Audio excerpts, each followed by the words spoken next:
Hello guys, mega love shout out. So for today's video guys is maglilinis muna kami ng aming lamesa kasi kita naman ninyo guys, papakita ko sa inyo kung gaano kakalat yung aming lamesa sa ilalim at saka sa ibabaw dahil hindi na talaga naasikaso guys to, gawa ng pagwa-white is wala nang time magligpit. Pagdating mag-grocery guys, tinatapon na lang dyan sa ilalim ng lamisa. So, hindi na siya naayos guys. Tinatamad na kami mag-ayos gawa ng pagdating namin, pag-start na yung mga primer. So, wala nang time magligpit. So, nilalagay na lang dyan sa ilalim ng lamisa. So, tambak na yan. Halo na. Nagkahalo-halo na guys yung pagkain, pagkain ng pusa, mga soft drinks, mga bigas, mga tissue, kung ano-ano pa dyan.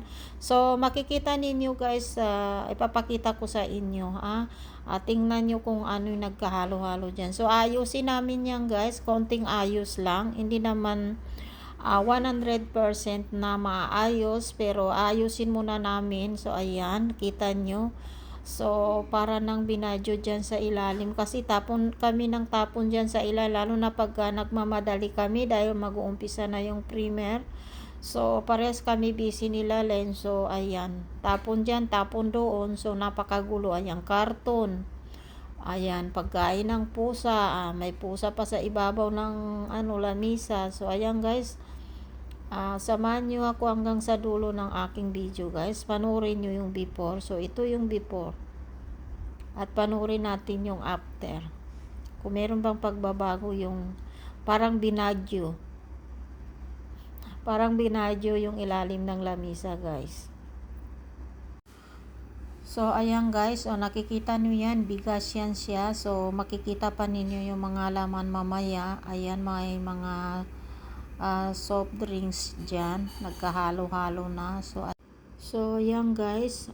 Tinatanggal na namin yung mga laman dyan sa ilalim ng lamesa para kailangan i-vacuum siya guys kasi masyado ng maalikabok. Alikabok lang naman kasi lagi naman yan tinatrapuan. So, ayan, kita nyo yung sapi ng lamisa namin. May bitay-bitay dyan dahil pinaglalaruan ng pusa. Halos mahulog na siya guys. Dahil hindi na talaga napapansin. So, napapabayaan na yung mga liligpitin dahil dito sa white. So, ayan, siningit na lang namin dyan. May isang araw kasi na hindi ako umikot. Parang nagpahinga ako. So, ayan, sabi ko maglinis muna tayo. Arrangein muna natin itong ilalim ng ating lamesa kasi hindi ko na alam kung sobrang kalat na siya. So, ayan, nakita nila Len yung resibo. Ang haba daw ng resibo, guys. So, ayan mo na yan. Sabi ko yung mahabang resibo. At mahaba rin yung kalat natin at mahaba rin yung ating liligpitin. So, ayan. Mga inumin, nagkasama, bigas, plansa, ayan, bigas. So, ayan, guys. Ang daming bigas, ewan ko sila Len, dito mataba. Akala ng mga tao wala kaming pagkain. So, may pagkain naman, ayaw lang kumain. Ako lang yung nanaba. So, ayan yung bago namin napulot na pusa nung lumabas kami. Nakita namin walang nanay. Kinuha namin kasi masagasan ng sasakyan. So, ayan, bigas pa rin yan guys. Ayan, bigas pa rin yan. Doon sa likod, bigas pa rin yung kahit saan sulok, bigas pa rin. So, hindi ko alam bakit sila Len hindi nataba. Ang dami naman pagkain. Ayan, bigas din yan.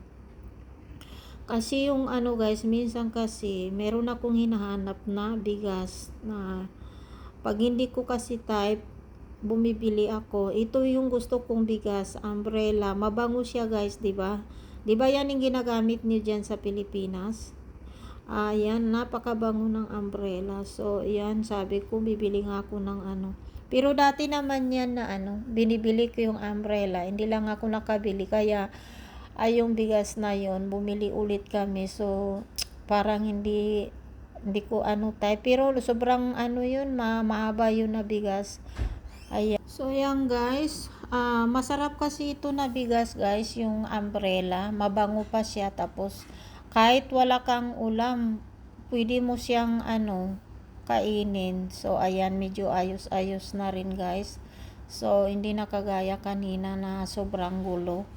So napakagulo kasi pagdating wala nang nilalagay na lang dyan sa ilalim ng lamesa. Na kasi kami sa pagwa-whitey guys, sobrang busy. Matrabaho masyado yung whitey. Kaya ayan. So ayan, alam nyo, naghahalo na yung mga sabon, mga bigas. So saan pa kayo? Kaya kailangan talaga ayusin. So yan na yung alkansya ko guys, wala nang laman. Barya na laman dyan guys, mabigat na rin siya. Barya na yung nilagay ko dyan. So ayan, papalitan din namin yung lamesa guys kasi para maiba naman. So yan, nilagyan ko siya ng tela para kasi siya guys natatakot ako baka mabasag dyan sa minsan nilalagyan ng mabigat. So nakakatakot pero makapal naman siya. Yan, lininis muna namin, tinanggal yung lahat na sa ibabaw. So nilinis muna namin guys. Hindi na namin pinapakita yung paglilinis para maiksi lang yung video kasi sobrang haba na nung video. So ayan, kita nyo sa ilalim guys, medyo maaliwalas na kasama yung pusa. So yun na yung after.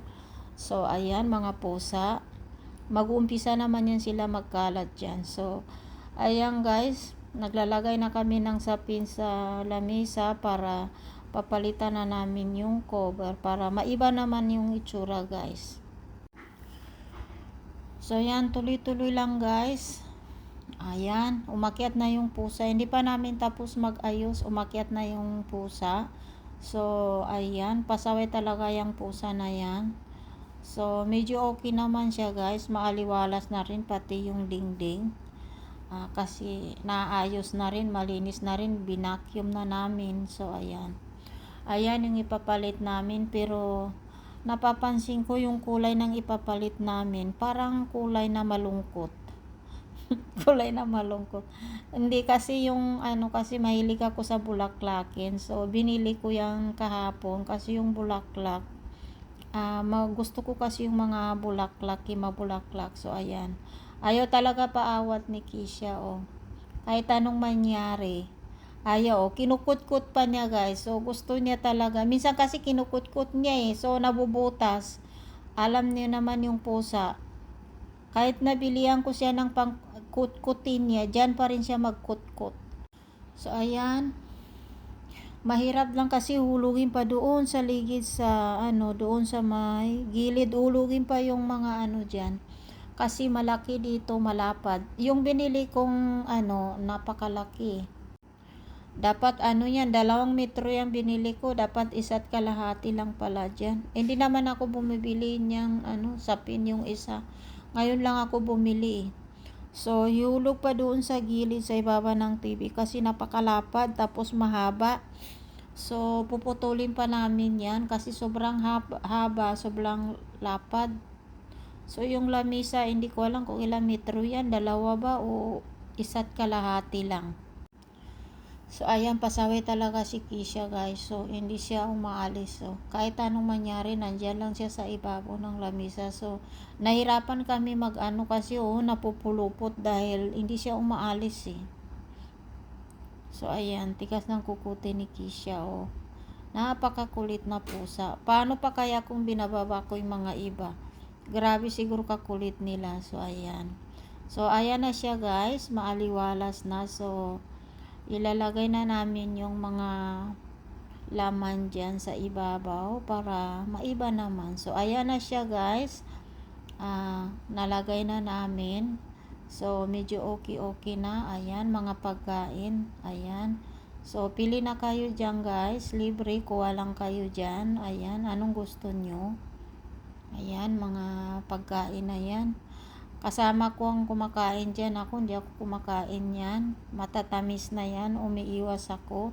So, ito yung paborito ko dahil kung ako'y nagkakape, pag nagkakape yan, so yan na. Maayos na siya, pero mga ilang araw lang yan. Magkalat naman yan siya. Kasi yung isa, pag kumukuha siya dyan, ilalagay lang niya yan. Hindi na niya yan ibabalik kung saan niya kinuha. So, ibalik ko na naman doon. Minsan, wala na rin akong time magbalik. Hayaan ko na lang dyan. So, ito na yung mga bigas namin. Na-arrange na namin yung mga bigas, mga inumin. Mga inumin at saka tubig nasa labas. So, kasi hindi na nagkakasya dito. Doon sa labas nilalagay. Ito lang kasi nilagay dito dahil tamad na ako labas pasok. Kuha pa doon. At least dito pag nagkuha ako maglagay sa ref. So, nandyan lang. Mabilis lang kunin. So, ayan, bigas pa rin yan, guys. Puro bigas. So, ayan. Nilagay na namin yung aming lamisa dyan sa ilalim kasi puno na rin dito sa wala na rin mapaglag dyan. So, ayan. Medyo okay na siya, guys. Diba? May pagbabago na rin konti. So, ayan yung aming plansa. Ayan. So, kita nyo guys yung ng plansa namin. Pati yung kinakalmot ng pusa. Kaya tinapon ko yung sopa ko guys at hindi na rin ako bumili. Kasi grabe magkalmot yung mga pusa. So, ayan. Ayos na yung pag-arrange namin. Di tulad kanina na nagkalat sa ibabaw ng lamisa at saka sa ilalim. So, ayan guys. Tapos na yung aming paglilinis. Tapos na kami maglinis guys. So nagutom ako. Ayan, nagkape na rin ako. So ayan, kape tayo guys. Kain tayo. So ayan, magpapasalamat na ako Team Solid Liquid Team, Cendric Channel. Maraming salamat sa lahat ng admin ng Team Liquid Team. Solid. Ayan, kung ano na yung sinasabi ko nababaliktad yata. Basta yun na yun. So, maraming salamat sa support sa Primark ko at saka LS ko guys. Team Solid Liquid at sa mga bago natin mga kasama.